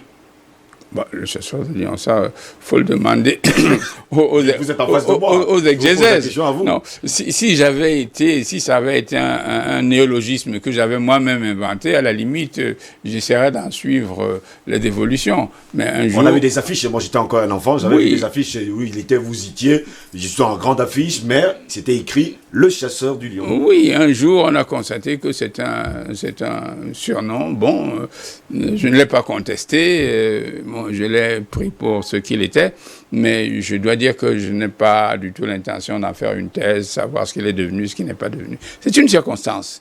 Oui. Une circonstance qui vient du fait que pendant la première élection pluraliste, le candidat du RDPC s'est présenté comme un lion. Bon, donc quand quelqu'un se présente comme un lion et qu'il est des adversaires, il faut bien un chasseur. Et nous, vous étiez le chasseur. Et on était des chasseurs de lions. Parce que lui, il était un lion. S'il avait été, je ne sais pas moi, un cerf ou un dragon, nous aurions été des chasseurs de dragons, etc. Donc c'est plus anecdotique qu'autre chose. Mais on a l'impression que des années plus tard, toutes ces personnes qui étaient des chasseurs de lions ont été mis dans l'escarcelle du lion finalement. Mais disons que nous avons vu l'évolution politique et je reviens souvent sur les chiffres qui sont assez frappants. En 92, lors de la première élection pluraliste législative, l'opposition a eu 92 voix, 92 députés, contre 88 au RDPC. Mais il y avait des acteurs de tout premier plan qui n'avaient pas pris part à ces élections. C'est-à-dire le SDF n'a pas participé à ces élections de 92. Nous-mêmes, on n'a pas participé à ces élections de 92, plus d'autres partis, certaines partis, dans l'UPC, etc. Ça signifie que si tout ce monde-là avait participé à ces élections, ce n'est pas 92 députés qu'on aura eu, mais peut-être 120 ou 130, etc. Bon, donc, on voit la situation d'où l'on part. Et maintenant, on aboutit à ce que j'ai dit tout à l'heure. Le RDPC, prenons l'Assemblée nationale, a un peu plus de 140 députés. L'opposition en a moins de 40. Et dans ces moins de 40, c'est ce qu'on appelle d'ailleurs des partis divers. Vous savez, les divers gauche, les divers droite, les divers centre, etc. C'est-à-dire des partis qui n'ont pas plus de 2, 3, 4, 5 députés. Et c'est ce à quoi on observe. Alors, entre cette situation pratiquement hégémonique de l'opposition, dans l'opinion en 92, et la situation effective des institutions aujourd'hui, c'est le jour et la nuit. Et à partir de là, les considérations doivent être revues en profondeur. Vous quittez le RDPC le 30 avril dernier, que va devenir le MP? Mais le MP est un parti qui va vivre sa vie, je ne sais pas, moi je m'en vais. Nous allons faire une convention, la convention va prendre acte de ma démission. Et puis, ceux qui sont là, ils vont s'organiser. Il y en a certainement qui vont essayer de poursuivre le MP dans sa trajectoire. Il y en a peut-être qui viendront avec moi. Il y en a peut-être qui décideront d'arrêter. Je ne sais pas, je ne peux pas en préjuger. Mais ce sur quoi j'insiste, c'est que nous sommes un parti de liberté et que les militants sont parfaitement libres de prendre la trajectoire qui leur semble la meilleure. Vous quittez le MP, c'est sûr et certain que vous allez revenir toujours dans le MP? Quand vous avez quitté le RDPC, vous revenir également dans le RDPC aujourd'hui? Il faudrait des conditions absolument extraordinaires pour que je revienne au MP. Ce qui me semble important, c'est que avant, j'ai été militant étudiant en France, dans l'UNEC, dont j'étais le vice-président chargé de l'information. J'avais été dépêché au Cameroun pour assister à la commission des bourses. parce qu'à l'époque, il y avait une commission des bourses, et l'UNEC avait un siège à cette commission des bourses. Je suis venu, j'ai été arrêté. Je suis passé près de 16 mois en prison. Mais mes positions politiques à l'époque étaient très proches de l'UPC et très éloignées de l'UNC. Et c'est d'ailleurs l'UNC qui m'a fait mettre en prison. Mais il n'empêche qu'en 84-85, bien qu'au départ, nous ayons des positions qui apparaissaient contradictoires, lorsque les conditions ont changé dans l'UNC qui est devenu le RDPC, je suis rentré dans le RDPC. Parce que je sentais la capacité de faire quelque chose. Si l'UNC était restée ce qu'elle est, je n'y serais jamais rentré. Et quand, en 90, les possibilités se sont offertes pour qu'on fasse la politique autrement que celle que j'ai vécue avec des avantages et des inconvénients au RDPC, j'ai quitté le RDPC et je suis rentré au MP. Maintenant, vous me demandez si je vais revenir au MP. Je ne suis pas devin, je n'ai pas la boule de cristal. Je vais ma dernière question avant que je vais passer la question à Christian Boko qui a une question à vous poser. L'arrivée de Joseph Owona aujourd'hui au Conseil constitutionnel, vous également, votre retour au RDPC, pour certaines personnes, procède d'un stratagème pour éviter une transition tumultueuse à la tête de l'État. Là, vous me posez des questions qui volent tellement au-dessus de moi. L'arrivée de Joseph Owona au Conseil constitutionnel, Joseph Owona était un éminent juriste. Je crois qu'il a fait pas mal de travaux sur le droit constitutionnel. Il a une expérience certaine, aussi bien en tant que membre du gouvernement qu'en tant que collaborateur direct du chef de l'État à la présidence de la République. Et il a été recteur d'université, donc ça ne m'étonne pas. Vous êtes proche de lui? Je le connais. Nous sommes d'une génération où la plupart des gens se connaissent. Maintenant que vous avez des universités avec des dizaines de milliers de gens, nous, on était assez petits pour que on se connaisse presque tous. Non, je le connais bien. Et je crois que lui aussi, il me connaît. Je le félicite. Je crois que c'est un juriste vraiment de premier plan. Ce que l'on souhaite, tout simplement, c'est que le droit et la politique puissent se développer dans des sphères relativement disjointes. Sinon, il y en a un qui va automatiquement en pâtir. Mais je crois que Joseph Owona est parfaitement en capacité de le faire et d'apporter une bonne connaissance. Donc, il n'y a pas de stratagème quand vous avez quitté le MP pour aller dans le RDPC. Il n'y a pas quelque chose quelque part qui se prépare. En ce qui me concerne, qu'on vous a promis ou quelque chose comme ça. Non. Quand j'ai quitté le MP pour entrer au RDPC, j'ai pris ma décision seul. J'ai pris le temps de la mûrir.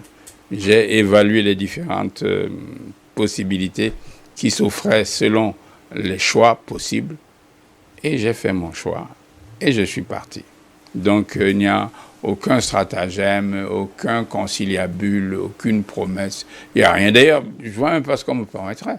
Si vous devenez quelque chose dans les jours à venir dans le gouvernement camerounais, je viendrai vous voir. Mais venez me voir. Si j'ai le sentiment que je peux faire quelque chose d'utile dans le gouvernement camerounais. La même question. Oui, je vous y répondrai avec autant de sincérité. Si j'ai l'impression de pouvoir rendre des services à mon pays, je le ferai. Christian, beaucoup votre question à Jean Saïkini, que vous avez toujours admiré et qui est devant vous ce matin. Tout à fait. C'est un plaisir d'ailleurs d'être en face de Jean-Jacques Ekindi.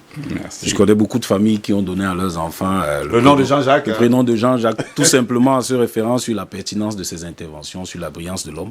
J'avoue que Jean-Jacques Ekindi arrive au Cameroun en fin des années, je crois, 60, d'après ce que j'ai lu, j'étais pas très proche de lui, nanti d'un diplôme d'ingénieur polytechnicien, ingénieur de mille, d'une certification en urbanisation. En tant que quelqu'un qui est tout à fait, je suis un jeune confrère. Juste une question. Hein. Et je suis très admiratif. C'est vrai que j'aurais souhaité en poser 2 ou 3. Mais si vous me laissez une seule. Une seule, parce que là, c'est pas grave. Mais vous pouvez mettre les 2 ou 3 dans c'est la pas même. grave. Mais ce que je veux dire, c'est que quand on a un tel bagage et qu'on revienne, n'est-ce pas, très tôt le matin, juste après les indépendances, on s'attend à ce que vous soyez un vrai pilier pour l'économie du pays, un vrai ingénieur qui va travailler, un polytechnicien, jeune de mille. Aucun pays au monde ne pouvait cracher sur une telle substance. Et plutôt, on vous voit avoir ce parcours. Est-ce que vous avez des regrets, Jean-Jacques Ekini? Non, j'ai pas de regrets. Vous savez, Mon raisonnement était celui-ci. Bon, il était spécieux comme tout le raisonnement par certains côtés. Tel que nous analysions le Cameroun depuis l'Europe, parce que j'ai passé le plus clair de mon temps en Europe à cette époque-là, on estimait que c'était un pays dangereux. C'est un pays dangereux pour la pensée. Autrement dit, les penseurs libres couraient le danger de se retrouver embasillés ou arrêtés ou maltraités. Et effectivement, quand on voit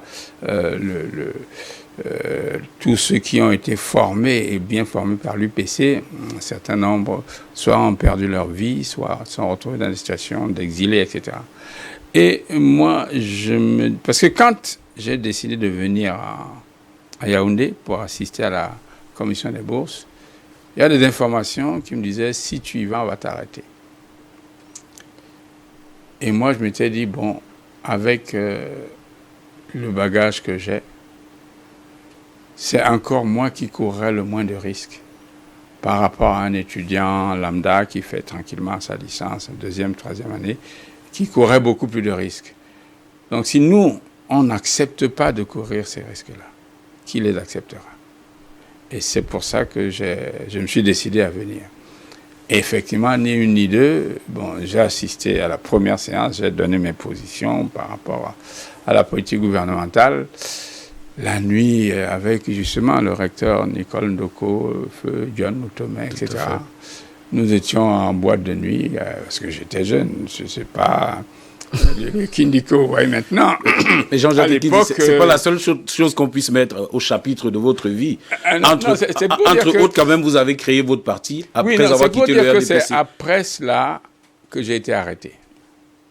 Et cette arrestation qui m'a conduit à Kondengui, à Kribi, etc., a constitué un coup d'arrêt dans mon approche, puisque votre question était de savoir pourquoi ne me suis-je pas impliqué dans la construction des routes, des ponts, la gestion des projets, les missions, que vous avez appris à faire. Non, on m'attrape, on me met en prison, etc. Je n'ai qu'une envie, c'est de regagner mes pénates. Grâce à Dieu, au bout d'un certain temps, on me libère. Je repars en France. Et quand je suis reparti en France, j'ai commencé à travailler en France. Mon projet n'était plus de venir travailler au Cameroun, compte tenu de l'accueil que j'ai reçu.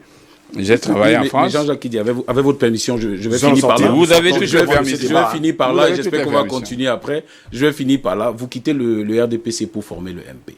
Et après, vous vous rendez compte qu'en réalité, la meilleure façon de servir, peut-être, c'est pas de rester dans l'opposition telle qu'elle est constituée.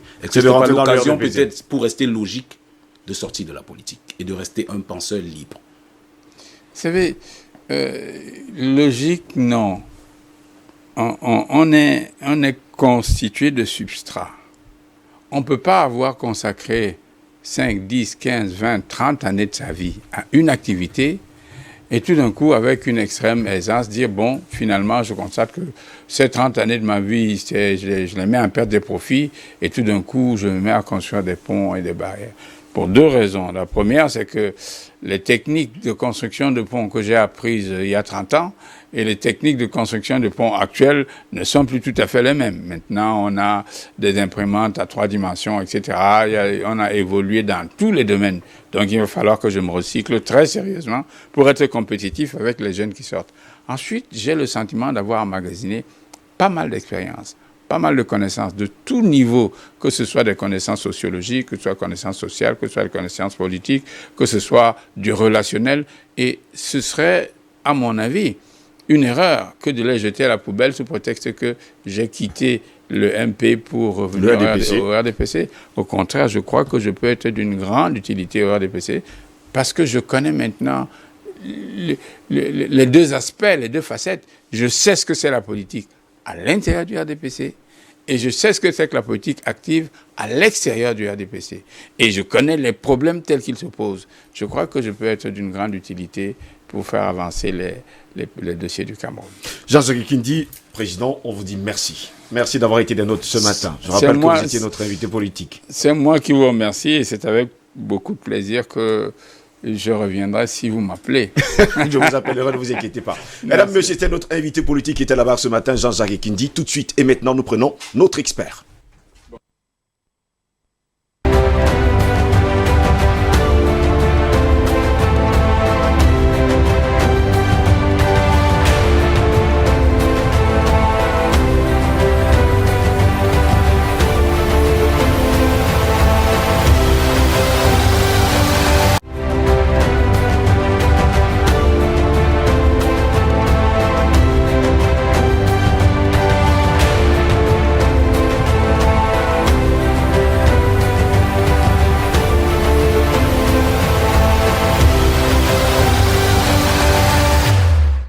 sont deux déjà sur ce plateau, ils ont beaucoup attendu. Déjà, j'ai l'expert et surtout j'ai l'homme de droit. L'expert de ce matin, c'est tout simplement le docteur Edimo Mongori qui est notre invité ce matin. Bonjour docteur Edimo, bienvenue à vous. Bonjour. Ça fait longtemps qu'on ne s'est pas retrouvés, mais bon, bienvenue. Bienvenue. À ma gauche, il y a justement Théo Yom, avocat, maître. Bonjour, bienvenue à vous. Bonjour, merci. Je vais commencer justement avec vous, monsieur, parce que le temps nous est imparti. Docteur Edimo, là, vous êtes sur notre plateau ce matin. Vous parlez bien sûr de vos 2 livres qui sont sortis. Je commence déjà par l'émergence d'un dragon africain d'envergure régionale. C'est la grande interrogation, en tout cas, de votre livre, Cameroun 2035. Absolument, c'est ça. Vous pouvez répondre au moins à cette interrogation? Pourquoi est-ce que vous vous interrogez? Voilà, je veux savoir si c'est possible d'atteindre l'émergence en 2035. En 2035, oui. Les Camerounais se posent cette question tous les jours, au regard des problèmes, des contraintes relativement fortes à l'interne comme à l'international. Beaucoup de Camerounais ont plein de doutes. Ils planent ce qu'on appelle généralement le camer-pessimisme aujourd'hui au Cameroun. Donc, du coup, du fait que d'ailleurs la croissance moyenne n'a pas atteint l'objectif de 5,5% tout au long de la décennie 2010. Beaucoup de gens s'interrogent et sont dubitatifs quant à la possibilité d'atteindre ce cap en 2035. Voilà, c'est la thématisation qui est au cœur de cet ouvrage. Oui, donc vous vous interrogez justement sur le Cameroun pour un dragon africain d'envergure régionale. Parce que c'est son objectif d'être un dragon africain d'envergure régionale. Et moi je dis, contrairement à ce que beaucoup pensent, je sais que ça choque énormément, peut-être même ceux qui décident, mais du point de vue économique... Donc pour vous, le Cameroun ne pourra pas être émergent en 2035 ?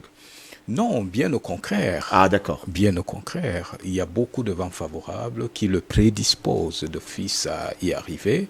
Mais il y a des vents contraires également à nettoyer très rapidement. Mais les possibilités sont inouïes dans la mesure où c'est le pays aujourd'hui, en Afrique subsaharienne, qui affiche la plus forte massification d'investissements d'infrastructures, ce qui est une base clé pour renforcer la croissance, pour l'accélérer.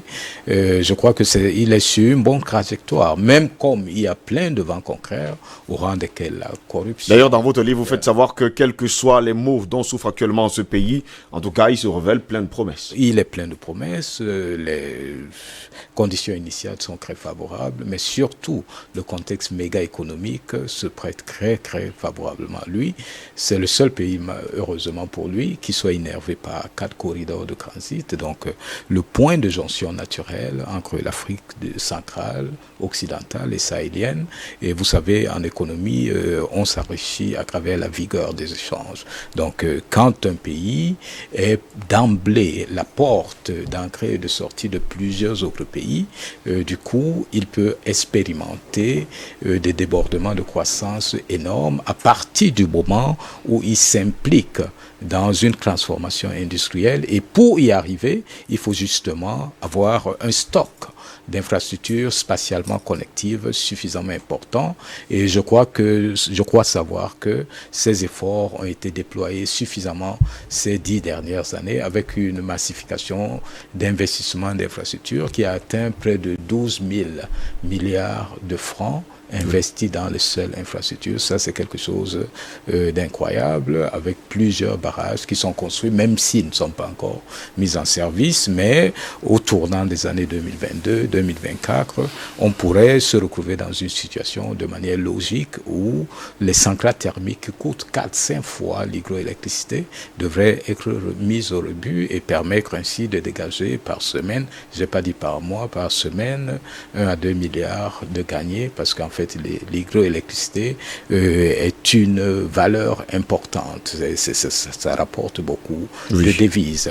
Et plus loin, lorsque maintenant ce pays se mettrait dans une trajectoire de vente, de commercialisation de cette énergie vers des pays voisins, aussitôt il se positionnerait automatiquement en hub énergétique. Mais au-delà, il y a beaucoup d'autres aptitudes qui sont là, dormantes pour le moment, mais actives également. Il peut se mettre dans une trajectoire qu'il installe comme hub d'opérations maritimes dans la sous-région du Golfe de Guinée, dans la mesure où tous les ports du Nigeria sont éternellement engorgés. Le Nigeria, vous le savez peut-être, est en train de construire d'ailleurs 3 ports, notamment à Ibaka, à Badagry et à Lekki, de manière à pouvoir sortir de ce dilemme qui est quand surtout même désengorger justement les ports qui sont aujourd'hui, faut le dire. Or, le port le plus important, avec des profondeurs suffisantes, c'est le port en eau profonde de Kribi. Au-delà, celui de Limbe, qui pourrait être aménagé avec moins d'1 milliard de dollars. Celui de Kribi, il est très lourd. Ça va dans les 10 milliards de dollars pour le terminer. Et l'autre est à l'intime proximité du Nigeria. Et quand on sait à quel point les ports nigériens, celui d'Apapa, de Calabar, de Port Harcourt, sont engorgés, on est tout proche de dire que cette opération, la mise en route de ce port, cet outil portière de Limbe, donnerait tellement d'énergie nouvelle à l'économie camerounaise. Vous savez, Cotonou et plein d'autres villes ouest-africaines vivent essentiellement de cet engorgement massif des ports nigériens. Mais au-delà, il y a l'outil numérique. Et ça, c'est peut-être le plus important. En fait, pour basculer dans les cercles vertueux de croissance, il est important surtout qu'on ancre dans ce qui représente aujourd'hui la base même de l'économie mondiale. On vous comprend parfaitement que le Cameroun est un dragon qui dort, mais qui forcément va se réveiller dans les jours à venir et surtout dans les années à venir, en 2035. Absolument. Vous avez également un autre livre, bref, Histoire de l'économie camerounaise, 1945-2020. Il y a pas mal d'artistes et d'ailleurs d'hommes politiques, d'hommes d'affaires et sans oublier bien sûr d'hommes politiques, chanteurs, artistes, tout cela. Absolument. Ce que je veux dire dans ce livre, c'est que en fait, nos hommes d'affaires, très brillants d'ailleurs, ont pu effectivement construire beaucoup de choses qui ont servi à notre économie, mais la visibilité de notre économie a été également décuplée et renforcée grâce à l'activité des footballeurs, des musiciens. Vous voyez, donc vous les voyez en grande crame. Il y a pas mal de personnes. On a vu Manu Dibango qui est là. On a vu Tokoto qui est Jean-Pierre Tokoto. On voit par exemple Roger Mila, Ben Deka. Il y a également la jeune génération. On voit également une jeune génération qui est là également. Issa Yatou qui était justement à la CAF. On a Issa qui est également les Tofis, Thomas Kono. Ils sont nombreux. Fotso Victor. Et Kambi Brillant, Patrick Mboma, je ne vais pas tous les citer, mais bon, vous dites quand même qu'ils font partie de l'histoire, et vous dites en tout cas en bas de votre livre que ce sont ces génies qui ont contribué à récupérer la visibilité du Cameroun à l'international. Absolument, c'est eux. Vous savez, le Cameroun est devenu très présent dans les radars internationaux à partir des années 90. Vous ne savez pas ce que ça veut dire, mais une Coupe du Monde, ça représente des milliards de téléspectateurs, et arriver au stade des quarts de finale oblige le monde entier à tourner le regard vers le pays. C'est pour cela que j'aime bien rappeler que ces gens, mais vous avez également des journalistes comme vous. Oui, justement. Vous avez vu là. Ne vous inquiétez pas. Bandakani, je crois. Bandakani est là également. C'est des gens qui sont très présents. Vous êtes très présents et vous apportez beaucoup à la culture camerounaise, beaucoup à la formation politique de la population camerounaise. Et à un moment donné, il faut dire que il faut bien qu'on prenne compte de cela. Bon, mais le fond de ce problème, dans ce livre, je vais démontrer quelque chose qui est passé tout à fait inaperçu. C'est que l'économie du Cameroun, en fait, s'est effondrée entre 1980 et 1982. Pour nous autres économistes, lorsque vos ratios de solvabilité et de liquidité passent pleinement au rouge, vous êtes mort. Lorsque votre endettement est multiplié par 9, et c'est le cas entre 72 et 82, l'endettement du Cameroun passe de 4 300 millions de dollars à près de 3 900 millions de dollars et multiplié par 9. Même chose pour le service de la dette. Donc, on peut dire que l'économie était déjà totalement à plat, même si même si ce pays a pu à l'époque démarrer une multitude de projets dans l'espoir justement de devenir très rapidement un pays industrialisé. C'était l'objectif du libéralisme planifié, mais seulement le malheur a été que au moment où on espère y arriver, il y a un retournement de tendance au niveau des cours du pétrole, et le pétrole à l'époque représente 60% des recettes d'exportation du pays. Donc on est une économie absolument pétrolisée. Subitement donc à partir de fin 80, il y a le deuxième choc pétrolier qui intervient et qui porte le baril qui était de $2,50 seulement en 1973. Nous commençons à produire en 1975 à peu près. Et donc le baril est passé en l'espace de 6 mois après le premier choc pétrolier à $14. Et en 80, fin 79, 80, début 80, on passe à $40 pratiquement. Donc le pays est inondé par des crédits de toutes sortes. Il espère rentabiliser. Malheureusement, on s'installe dans une tendance baissière à partir de 1980. Et en 85, ça s'effondre. Et ça reste dans les profondeurs abyssales, en dessous. Donc c'est une grande première, en tout cas, qu'on voit le pays grandir autant. Et surtout, chercher à émerger en 2035.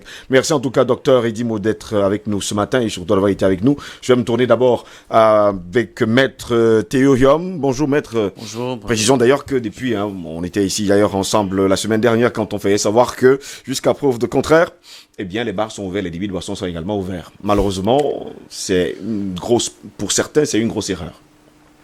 Alors, ça dépend du point de vue. Chacun peut en tirer la couverture de son côté, comme on dit. Chacun peut en faire son analyse. Oui.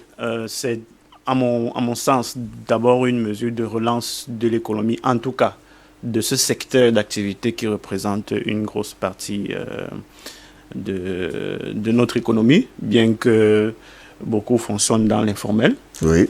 L'économiste pourra confirmer que à peu près 80% de notre économie fonctionne dans l'informel. Donc, pour moi, c'est une mesure de relance de l'économie. En tout cas, c'est aussi, je vais embrayer sur le sujet que je voulais aborder, c'est aussi une façon d'éviter, ce dont je veux parler ce matin, d'éviter les effets de la force majeure. Oui. En fait, ce dont je voulais parler, c'est la force majeure qui se définit comme un événement irrésistible, imprévisible, qui est extérieur à la partie débitrice de l'obligation et qui l'exonère de ses responsabilités ou la libère de son obligation. Concrètement, qu'est-ce que ça veut dire? Ça veut dire que lorsque vous avez un contrat avec moi, par exemple, et que vous devez pratiquer un service ou me livrer une marchandise, et qu'un événement survient qui vous empêche justement de livrer cette marchandise. Vous n'aviez pas prévu, vous ne pouvez pas résister à cet événement vous empêche de livrer cette marchandise, malgré le fait que normalement vous avez l'obligation de le faire. Cet événement de force majeure là vous exonère de votre responsabilité, et donc à ce moment-là, vous n'êtes plus obligé de me livrer ou de performe le service. Donc, nous sommes en cette période de crise sanitaire en plein, événement de force majeure. Justement. C'est d'ailleurs la raison pour laquelle les dernières mesures gouvernementales, bien que, on peut discuter de la façon avec laquelle ces mesures-là sont annoncées, parce que dès lors que la loi institue un certain nombre de choses et que vous les suspendez par communiqué, ça me pose un problème juridique. Mais bon, on peut passer là-dessus. Non, c'est pas là-dessus. Voilà, on peut passer là-dessus. Qu'on est aujourd'hui. Donc, on a bien vu que le gouvernement a, avec ces dernières mesures, apporté certains éléments ou d'autres mesures, c'est-à-dire que la suspension du recouvrement forcé pour les entreprises, par exemple, la suspension des mesures de vérification fiscale, la suspension d'un certain nombre d'impôts. En fait, c'est parce qu'on se retrouve dans une situation où beaucoup d'acteurs ne sont plus capables de réaliser leurs obligations envers leurs partenaires. Et cela, et je vais rentrer dans quelque chose de plus concret. Allez-y, on vous écoute. Cela doit se répercuter, en principe, sur à peu près tous les acteurs de l'économie, y compris les petites gens qui sont chez eux, qui ont perdu leur emploi ou qui sont en chômage technique et qui ont des obligations, c'est-à-dire payer leur loyer, payer l'eau et l'électricité. Payer l'eau et l'électricité. en fait, le gouvernement n'a pas expressément suspendu ces choses-là, mais on pourrait envisager, on pourrait imaginer que quelqu'un qui fait face à un événement de force majeure et qui, à cause de cet événement-là, a perdu son emploi, soit à même de dire à quelqu'un à qui il doit une obligation que je fais face à un événement de force majeure et donc je ne peux pas, en ces circonstances, répondre à mon obligation. Donc, cela veut dire, par exemple, si quelqu'un avait un loyer à payer et qu'il se retrouve, par exemple, en chômage technique, sur le coup, même s'il devait payer son loyer, il n'est pas obligé... Entendons-nous bien. Je ne suis pas en train de dire... Je vous pose juste la question. Hein. Oui, je ne suis pas en train de dire aux personnes qui nous écoutent de ne pas payer leur loyer. Oui. Ce que je dis, en revanche, c'est qu'ils sont dans des dispositions pour dire à ceux à qui ils doivent des obligations qu'ils sont dans une situation de force majeure et qu'ils ne peuvent pas et qu'ils ne sont pas en capacité de répondre à leurs obligations. Ceci est plus important à dire. Pourquoi? Parce que on pourrait envisager une action par laquelle un bailleur qui est excédé du fait que depuis 1 mois ou 2 mois, il n'a pas son loyer et veut expulser un locataire et l'attrait devant une juridiction quelconque, puisque c'est comme ça que vous devez expulser les gens. Oui. Vous n'allez pas chercher les gros bras au quartier pour venir enlever quelqu'un de chez lui parce qu'il n'a pas payé le loyer. Donc, on imagine donc qu'un bailleur décide d'attraire un locataire devant une juridiction pour le faire sortir. Eh bien, il sera mis en difficulté. Ce bailleur? Oui, il sera mis en difficulté. Je ne dis pas que, au Cameroun, tout est possible, hein, rien ne me surprendrait. Mais je dis qu'il sera mis en difficulté devant un juge parce que le locataire dira simplement et apportera simplement la preuve que, en raison d'un événement de force majeure, je suis un locataire. Et je suis dans l'incapacité. Je suis un locataire qui d'habitude paye, mais je suis dans l'incapacité de payer en raison d'un événement de force majeure. L'événement de force majeure, nous tous on le connaît. Et puis, il peut très bien rapporter la preuve qu'en raison de cette force majeure-là, il a été licencié ou il a été mis en chômage technique. Donc, je suis en train de dire qu'on peut imaginer que toutes les mesures gouvernementales qui ont été prises peuvent se répercuter sur un certain nombre de personnes en raison des événements qui arrivent. Et je vais ajouter en disant, beaucoup de personnes n'ont pas de contrat écrit, ils préfèrent des contrats oraux, ce qui est tout à fait valable, mais qui pose une difficulté de preuve, comme j'ai dit. Ce que je suggère, en fait, les juristes, les avocats, systématiquement émettent des clauses de force majeure dans les contrats, peu importe. Oui. Donc, ce que je suggère, c'est que pour les chefs d'entreprise ou pour les locataires, toute personne, même pour les bailleurs, lorsque vous signez vos contrats, rassurez-vous que dans vos contrats, vous insérez une clause de force majeure, parce que un événement est vite arrivé et amène des personnes à se retrouver dans les difficultés et les empêche de répondre à leurs obligations. De répondre justement à leurs obligations. Maître Théorium, je vous dis merci d'avoir été avec nous ce matin. Docteur Eddy Momongori, je rappelle que vous avez 2 livres qui sont déjà édités et qui sont justement en circulation. On peut les retrouver où d'ailleurs? Dans les librairies de la ville. Dans les librairies de la ville. L'émergence d'un dragon africain d'envergure régionale, c'est la grande interrogation d'ailleurs de votre premier ouvrage. Et sans oublier, brève histoire de l'économie camerounaise, 1945 à 2020. En tout cas, merci également, docteur Eddy Momongori, d'avoir été de notre ce matin. Merci. Mesdames, messieurs, c'est ici que va s'achever cette autre édition de DBS Matin, la seconde du genre de cette semaine. Au plaisir de vous retrouver demain pour une nouvelle édition. Et comme le disait quelqu'un, il y a quelque chose de pire dans la vie que de n'avoir pas réussi. C'est de n'avoir pas essayé. C'est ce qu'a déclaré Franklin Delano Roosevelt. Il ne faut pas seulement essayer une fois, pas 10 fois, pas 20 fois, pas 100 fois. Il faut essayer encore pour atteindre le succès, pour atteindre la réussite. À demain, si c'est à Dieu. Au revoir.